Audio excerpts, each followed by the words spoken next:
Saan tayo pupunta? Nasa bahay na. Nasa bahay na sila. Isang bahay na sira.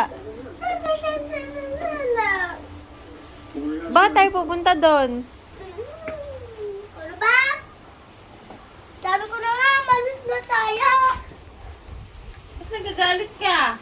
Ang taga na. Eh, mahangin sa labas. Aalis tayo? Sabi, madilim. Hindi flashlight.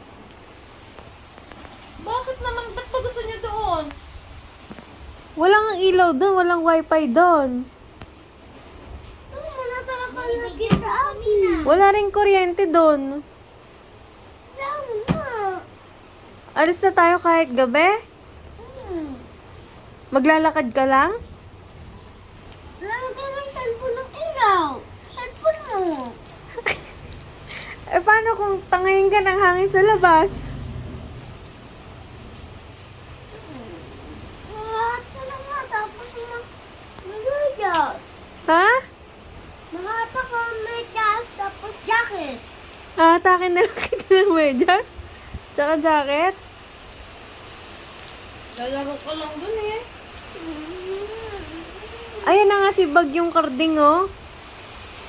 Oh, yan. Natin mo, oh. Bagyong Karding na yan. Mababae. Ha? Mababae kahit hanggat sa kwarto. Ha? Mababae sa hanggat kwarto. Dito may second floor tayo. Hindi tayo aabutan ng ulan. Doon wala. Yan. Doon, sa bukid.